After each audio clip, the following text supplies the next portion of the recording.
Hoje a gente já falou muito aqui sobre pedaladas, sobre impeachment, de forma que eu vou concentrar a minha intervenção num projeto de lei sobre o terrorismo que vai ser votado no dia de amanhã.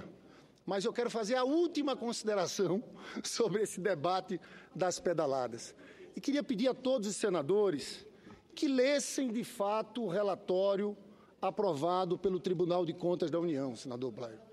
Porque não é razoável. Um critério que existia todos os anos, essa conta suprimento com os bancos públicos, era uma conta que existia há muitos e muitos anos. A prática era aprovada pelo Tribunal de Contas. Não é razoável. No ano, se modifica rejeitando as contas. Eu tenho insistido nisso. Podia-se fazer uma modulação, dizer daqui para frente não pode. Mas eu creio que os senhores senadores, que se lerem a peça com detalhe, os senhores vão entender o tamanho das inconsistências. Aqui tem um ponto que eu queria chamar a atenção, que era que o Tribunal de Contas achou que em novembro o governo tinha que ter feito do ano passado um contingenciamento de 28 bilhões e meio. Tinha uma meta, já tinha proposta de alteração para ser votada no Congresso Nacional, mas segundo o TCU, não. Ele tinha que ter contingenciado 28 bilhões e meio. É isso que a oposição defende aqui? Contingenciar 28 bilhões é parar programas sociais, é parar projetos importantes, é segurar recursos de educação e de saúde. O que está por trás disso aqui é uma visão exageradamente fiscalista. Eu não estou preocupado, senador Fernando Bezerra, só com as contas da presidenta Dilma nesse caso, não. Estou preocupado com o futuro. Porque para a administração pública, o que está querendo impor o Tribunal de Contas da União, nós vamos engessar muitos governos. É uma saída lá, Estados Unidos essa aqui. Final do ano, deu problema na meta, nós contingenciamos e paramos tudo que é programas sociais. Eu até acho que os tucanos concordam com isso, que eu vi a reunião de economistas do PSDB, há 3 semanas atrás aqui, e a reunião era o aprofundamento de corte, superávit primário de 3%. Com a palavra, senador Fernando Bezerra. Em relação a essa questão que Vossa Excelência aborda, eu apresentei uma proposta legislativa para que fosse fixado um prazo em que o presidente da República pudesse alterar a meta fiscal do ano. Esse prazo só poderá ser até 15 de julho do ano em curso, para que, de fato, ao longo de pelo menos 6 meses, 5 meses e meio, se possa adotar as medidas necessárias para se cumprir a meta fiscal. Porque, do contrário, o ano passado se alterou a meta fiscal no último mês do exercício fiscal. Aí eu concordo com Vossa Excelência. Não dá para fazer um contingenciamento de 28 bilhões, faltando pouco mais de 30 dias para o encerramento do exercício fiscal. Então, eu quero dizer que o tema que Vossa Excelência traz necessita um aprimoramento da legislação. Se é importante, porque reza na Lei de Responsabilidade Fiscal, que o Executivo tem que buscar cumprir a meta fiscal que ele encaminha ao Congresso Nacional, ela não pode ser traduzida como letra morta para deixar para fazer a mudança ao final do exercício fiscal. Por todas essas questões que nós estamos vivenciando em relação à pedalada fiscal, é porque o governo não cuidou a tempo e a hora de efetivamente mandar uma meta fiscal factível que pudesse ser cumprida. Eu agradeço a parte de Vossa Excelência e acho que esse debate no país, infelizmente, é feito só em cima da questão, Vossa Excelência conhece as minhas posições, do resultado primário. Na verdade, o déficit nominal, que é importante, no ano passado foi de 6,7% do PIB, foi de 6,7%. 6,1% pagamento de juros, 0,6% apenas de déficit primário, uma média internacional razoável. O que eu acho é que tem essa visão por trás disso aqui. E a tese que eu defendo, senador Fernando Bezerra, primeiro, responsabilidade fiscal sim, mas o que nós defendemos é que em momento de desaceleração econômica, o governo pode fazer uma política fiscal anticíclica. Momentos de crescimento, você faz superávit maior. Essa posição aqui se choca frontalmente com essas decisões do TCU, que está com uma posição, na verdade, muito fiscalista, exageradamente fiscalista. E, para encerrar esse ponto, para falar rapidamente do PL do terrorismo, que eu quero gastar uns 3 minutos, acho que foi muito bom o debate de hoje aqui, porque é uma forçação da oposição. Querer, em cima de uma questão formal, técnica, discutir, abrir um processo de impeachment de uma presidenta da República, contra a qual não pesa nenhuma acusação de direta de nenhum ilícito. Para ter crime de responsabilidade tem que ter dolo. Tem que ter dolo. Não tem dolo da presidente nesse caso aqui, porque ela fez uma prática que era referendada pelo próprio tribunal em decisões anteriores. Mas, senhor presidente, eu quero aqui fazer um apelo aos senhores senadores, porque é o primeiro ponto da pauta amanhã, está trancando a pauta, um PL sobre terrorismo, tipificação penal do crime de terrorismo. Esse tema é muito controverso. No mundo inteiro, poucos países têm uma legislação muito clara a respeito disso. Conversava com algumas pessoas sobre a Alemanha, porque em todos tem uma preocupação de você fazer uma tipificação que não penalize os movimentos sociais. Só que, senhores senadores, senhoras senadoras, infelizmente, esse texto que está aqui vai ser um grande problema para os movimentos sociais de todo o Brasil. Eu tenho aqui um manifesto assinado por mais de 100 entidades, que eu queria rapidamente ler o manifesto dessas entidades sobre esse PL. Está na ordem do dia do Senado Federal o PLC 101, de 2015, de autoria do Poder Executivo, que tipifica o crime de terrorismo. A proposta, já aprovada no plenário da Câmara dos Deputados, prevê reclusão de 12 a 30 anos para a prática por um ou mais indivíduos de atos por razões de xenofobia, discriminação ou preconceito de raça, cor, etnia ou religião, com a finalidade de provocar terror social ou generalizado, expondo a perigo a pessoa, patrimônio, a paz pública ou a incolumidade pública. Ainda que faça ressalva explícita de que não se enquadra na lei a conduta individual ou coletiva de movimentos sociais, sindicais, religiosos ou de classe profissional, se eles tiverem como objetivo defender direitos, garantias e liberdade constitucional, a proposta representa um grande retrocesso para os direitos de participação política no Brasil, porque deixará nas mãos de delegados e promotores o filtro para dizer se tal conduta é ou não de movimento social. Democracia se faz pelo voto e pela participação direta do povo. Essa participação se dá, inclusive, pela militância em movimentos sociais. Inúmeros militantes, entretanto, foram e estão sendo, através de suas lutas cotidianas, injustamente enquadrados em tipos penais como desobediência, quadrilha, esbulho, dano, desacato, dentre outros, em total desacordo com o princípio democrático proposto pela Constituição de 88. A proposta incrementa esse Estado penal segregacionista, que funciona na prática como um mecanismo de contenção das lutas sociais democráticas e eliminação seletiva de uma classe da população brasileira. O inimigo que se busca combater para determinados setores conservadores brasileiros, que permanecem influindo nos poderes executivo, legislativo e judiciário, é interno, concentrando-se, sobretudo, nos movimentos populares que reivindicam mudanças profundas na sociedade brasileira. Além disso, combater o terrorismo propriamente dito não é uma necessidade brasileira. Depredação, homicídio, uso de explosivos já são crimes no Brasil. A criação de uma figura específica atende, sim, a pressões externas, sobretudo dos Estados Unidos e de outros países da OCDE, que têm em consideração realidade muito diferente da nossa, sem qualquer histórico de episódios que se assemelham ao terrorismo.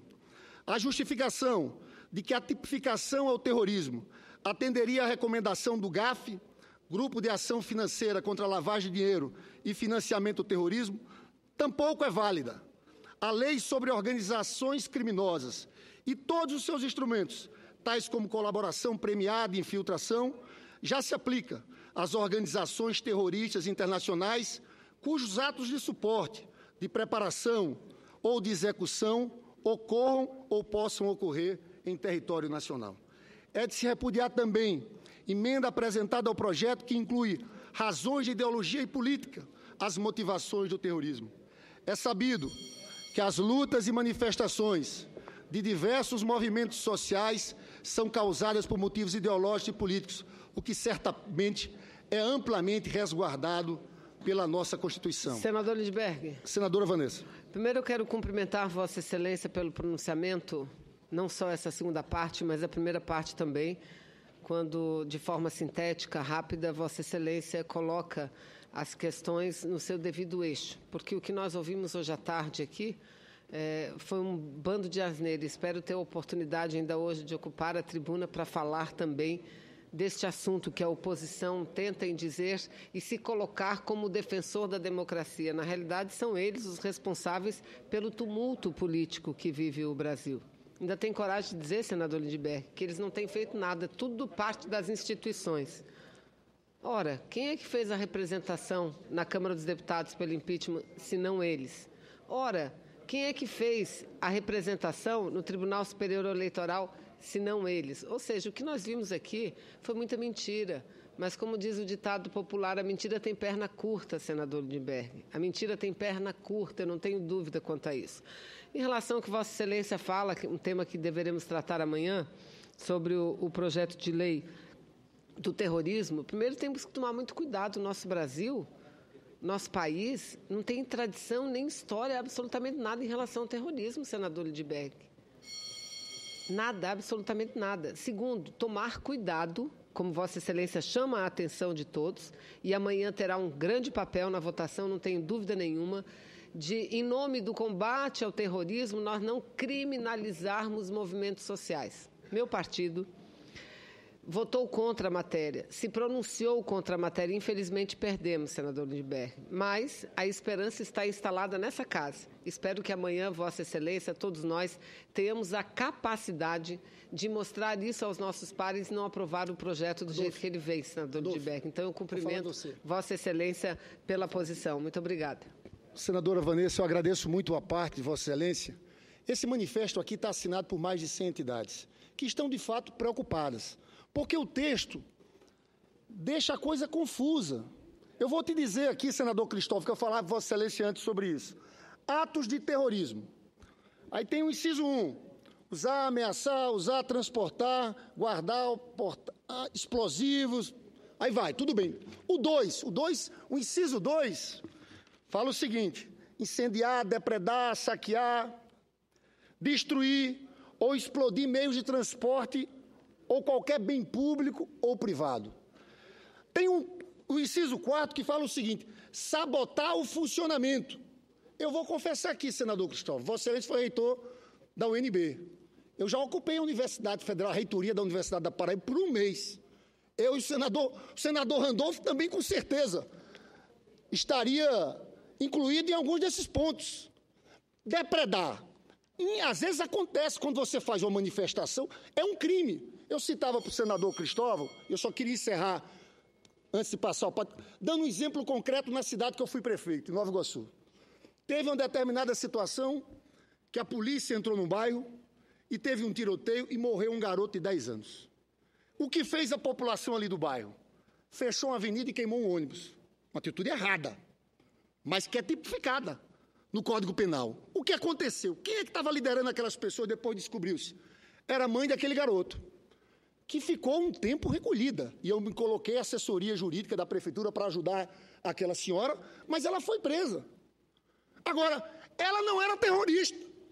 Ela agiu ali de forma errada. Você tem o artigo 163 e 165 que falam no Código Penal sobre dano. Ela foi presa, mas ela não seria terrorista. Como alguém que... eu queria, inclusive, que o PSDB olhasse com muita atenção, senador. Suprapartidária, da gente ter cuidado de, ao tipificar o crime de terrorismo, nós não afetarmos de alguma forma as liberdades individuais, os direitos individuais e principalmente quem está lutando na rua, quem faz movimentos sociais. Então, essa é a nossa preocupação. Eu concedo a parte ao senador Cristóvão. A pena é de 12 a 30 anos, vale dizer. Nós temos tipificação para tudo. Com a palavra do senador Cristóvão. Senador Lindenberg, eu já achava que podia incorrer nessa pena aí quem estava impedindo que a luzinha acendesse aqui e o microfone não funcionasse. Da maneira como está esse projeto aí, qualquer um que tente boicotar a palavra aqui é terrorista.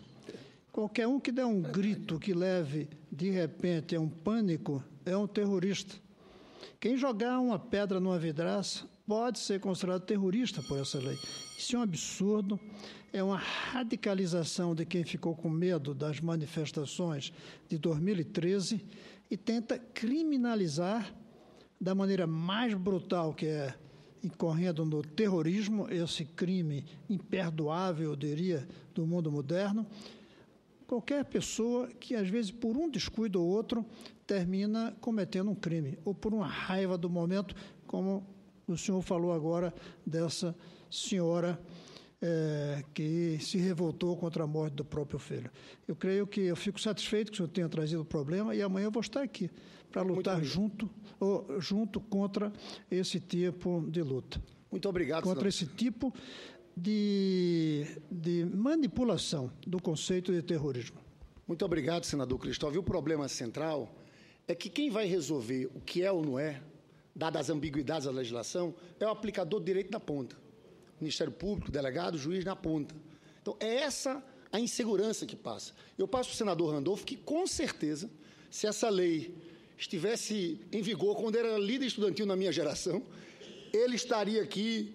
Senador Lindenberg, eu e o senhor estaríamos cumprindo pena. Estaríamos no Senado da República. Em cima de vários artigos, do jeito que está esse projeto. Não tenha dúvida, senador Lindenberg. Eu e o senhor estaríamos cumprindo pena, estaríamos no Senado da República, porque, veja, um dos dispositivos da proposta consiste em terrorismo, prática por um ou mais indivíduos de atos por razões de xenofobia, discriminação ou preconceito de raça, cor, etnia e religião, quando cometidos com a finalidade de provocar terror social ou generalizado, expondo a perigo pessoa, patrimônio, a paz pública ou a calamidade pública. Senador Cristóvão, a última vez que eu ouvi essa história de colocar em perigo a paz pública, eu acho que foi durante a ditadura. Aliás, que eu não ouvi, porque eu sou já da geração da redemocratização, mas Vossa Excelência com certeza ouviu. Então, esta definição de terrorismo, senador Lindenberg, é totalmente vaga. Estão tratando o Brasil como se fosse o Oriente.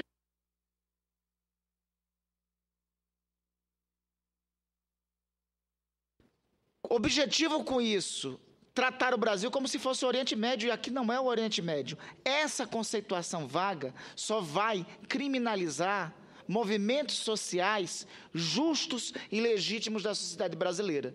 Eu acho um absurdo o governo ter proposto isso, e mais absurdo, pior, foi esse texto que vem emanado da Câmara. Amanhã faremos o combate a ele. Muito obrigado, eu agradeço ao presidente. Muito obrigado, senador Randolfo. Nós temos várias outras argumentações, mas o debate vai ser no dia de amanhã. A gente quer mostrar que tem a lei de organizações criminosas, que você possibilita, inclusive, a autoridade agir antes, né? Porque essa é uma preocupação em cima da tipificação do crime. Mas acho que amanhã vamos fazer um bom debate. Eu espero que seja um debate que ultrapasse as barreiras do partido, que a gente entenda que é fundamental preservar as liberdades e as garantias individuais. Muito obrigado, senhor presidente.